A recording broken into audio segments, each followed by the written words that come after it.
Shalom and welcome to another episode in our ongoing series called Faith Journeys with God in the Land. Today we're actually at the full-size tabernacle at Timnah in southern Israel. Welcome to this full-size tabernacle model. It's located about 18 miles north of Elat, or the Red Sea in southern Israel, at a place called Timnah. Timnah was actually, and still is, known as an ancient copper mine by the Egyptians.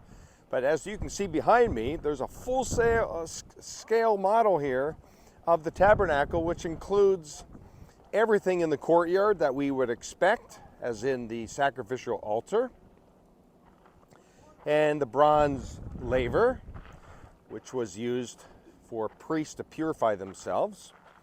The dimensions of this tabernacle was 150 by 75. In fact, I'm just going to walk around here so that you can see the sides, the curtains here. Well done by these guys who reconstructed this model in proportion to what the biblical narrative tells us. Now, about 50 chapters or so are dedicated to not only the building but the preservation of the tabernacle. And if you recall, the tabernacle was used in the Sinai desert, or the desert of wandering, wherever you want to place Mount Sinai. That's a whole different topic. But you can see that the altar had a ramp up to it, the horns of the altar where the blood of the sacrificed animal or pigeon, whatever the case might be, the shovels as well, and of course the holy chamber that we're going to go into right now. Now, this particular chamber had two parts to it, and covered again with different types of garment. You can see the curtains. In fact, I believe on this side is a better picture of it before we take a look inside of this holy chamber. I guess they don't have one on this side, but you can see the entrance to this tabernacle and this particular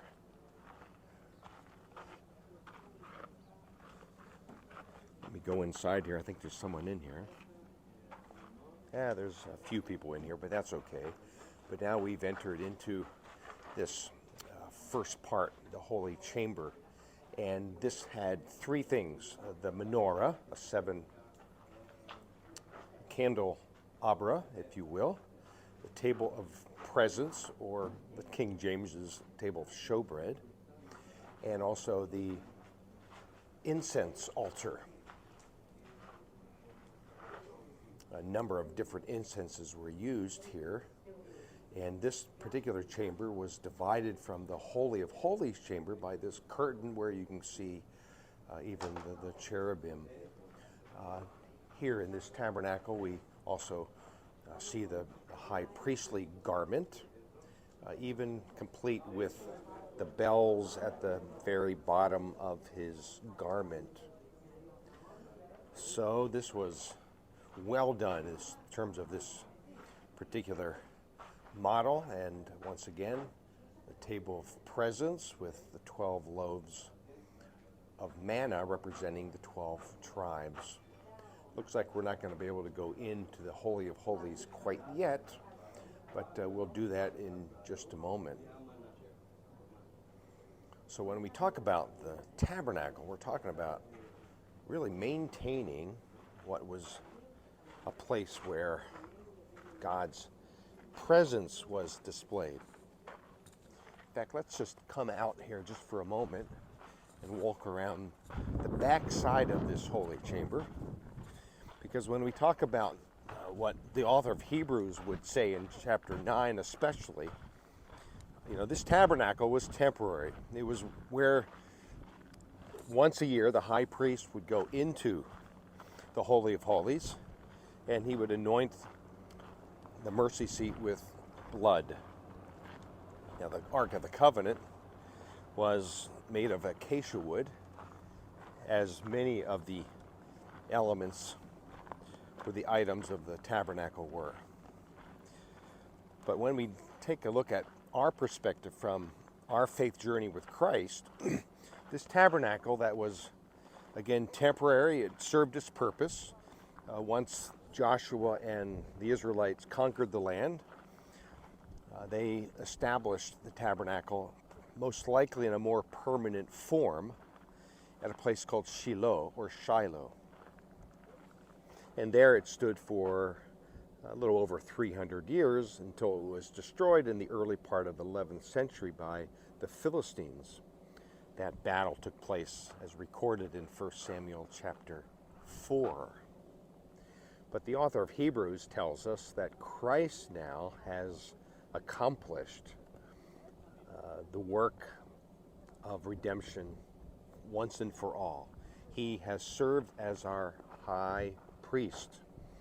And we know from the destruction of the temple in Jerusalem, eventually in 70 AD, that sacrifices, even among our Jewish friends, no longer have happened since the destruction of the temple. So indeed, sacrifices have come to an end because of what the Romans did to Jerusalem. But the long-lasting result of what Christ has accomplished for us in about 30 AD, he gave his life for us. He was the high priest who now provides us complete access to the Father through his accomplished work on the cross. And once and for all, Jesus paid for the sins of you and me, sins of the world, as we have now full access to God through the redemption accomplished in Christ. So that's what we can appreciate about this tabernacle model. As we see the sacrificial altar, the laver, again, I'll just give you a good sense of how well done this is, and really a ministry of some Messianic believers who really want to bring to the forefront the importance of the tabernacle, not only in the days of the Old Testament, but also as it was fulfilled by what Christ has accomplished for us once and for all.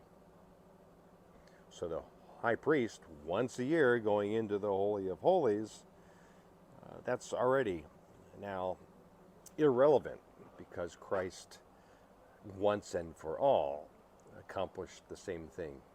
Because through Christ, and only through Christ, can we have our sins forgiven. So let's just step in here one more time. And it looks like there's still a group in the Holy of Holies. And that's okay, but just know that perhaps we'll post an accompanying picture of the Ark of the Covenant that's inside and on the other side of this curtain.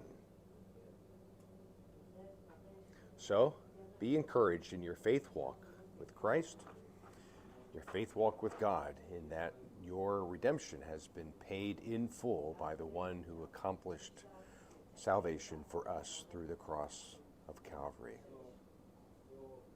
And the Holy of Holies has opened up. So let's go inside. We're going to go through these curtains that separated the holy chamber with the Holy of Holies, and guess what we see? The Ark of the Covenant. Now, inside the Ark of the Covenant were the tablets of the law given to Moses on Sinai, some manna, and the budded staff of Aaron. This particular display of the Ark of the Covenant has the wings touching, and they're looking at each other. They're facing each other, I should say. Other models of the Ark of the Covenant are a little different, but what a remarkable thing that the high priest did. Once a year on Yom Kippur, he would come and anoint the mercy seat with the blood of the sacrificed animal. And yet through Christ, once and for all, once again, we celebrate our full redemption in what Christ has accomplished for us. So from the Holy of Holies here in this tabernacle model at Timnah, once again, Shalom.